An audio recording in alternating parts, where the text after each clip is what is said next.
पंचनद मतलब समझ रहे हैं आप ना।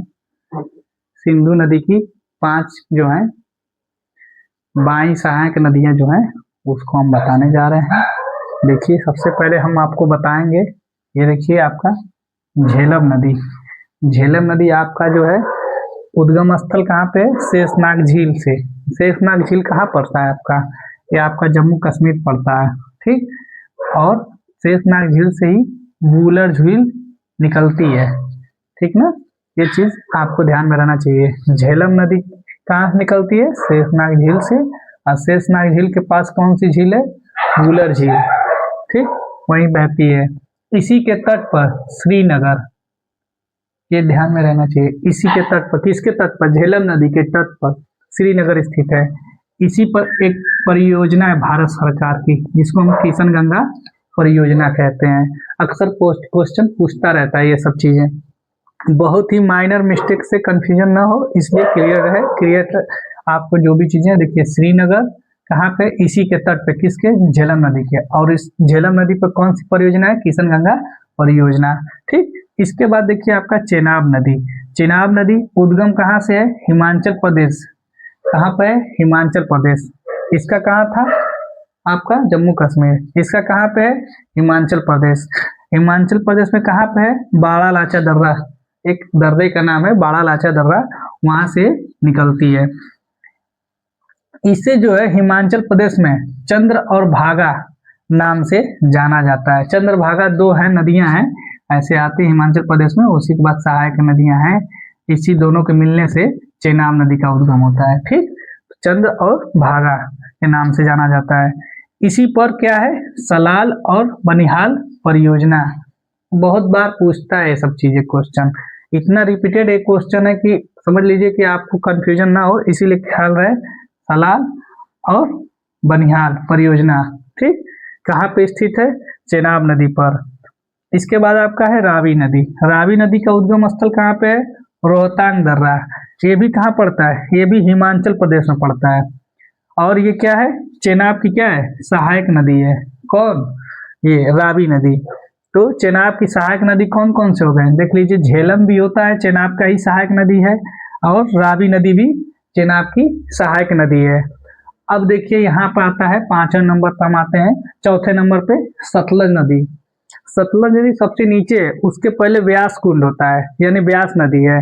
तो व्यास नदी किसकी सहायक नदी है? सतलज नदी की सहायक नदी है। ये ध्यान आपको रहना चाहिए। मैंने पिछली क्लास में बताया था आपको, सतलज नदी निकलती है आपका कहाँ से? देखिए यहाँ पर राकसताल। राकसताल आपको बताए थे, राकसताल से निकलती है। और इसकी सहायक नदी कौन सी है? व्यास नदी।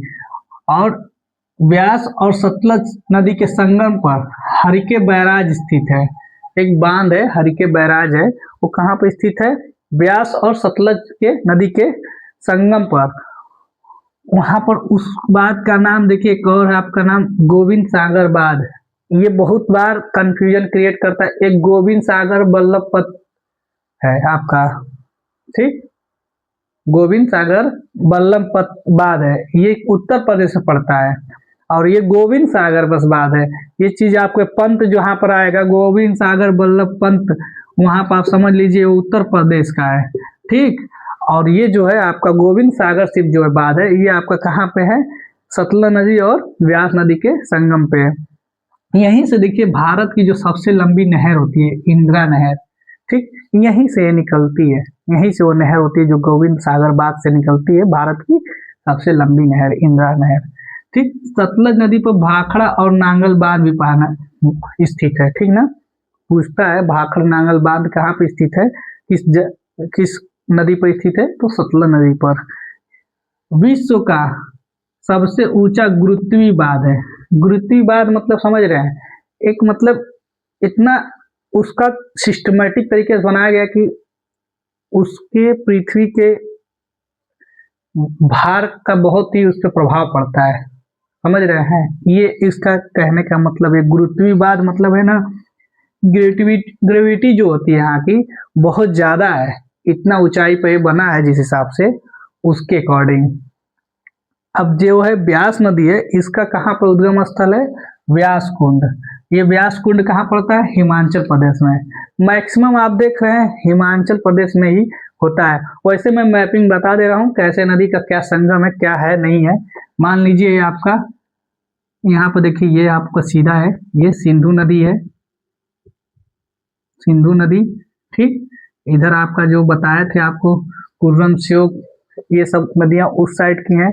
आपका दाएं सहायक नदियां हैं, बाएं सहायक नदियों में आप देख लीजिए, यहाँ पर आपका मिठानकोट में आकर मिलता है सतलज नदी, ये सतलज है, सतलज, ठीक।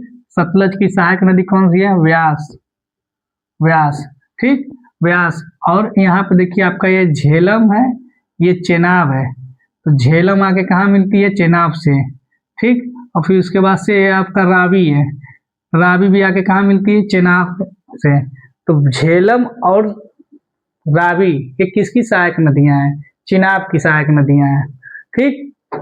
और अब ये जो है चिनाब जो है आकर कहाँ मिल जाती है?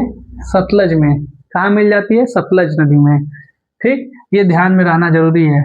और सतलज जो है कहाँ जाकर मिलती है? ये आपका मिठानकोट जो है पाकिस्तान में पड़ता है, वहां पे जाके मिलती है। किससे? सिंधु नदी से। ये चीज आपको ध्यान में रखना चाहिए। और यहाँ पे जो आपको ब्यास बताए थे, ब्यास किसकी सहायक नदी है? सतलज नदी की। और आपका चेनाब नदी की सहायक नदी पूछ देगा तो आपका झेलम और झेलम और रावी हो जाएगा, ठीक।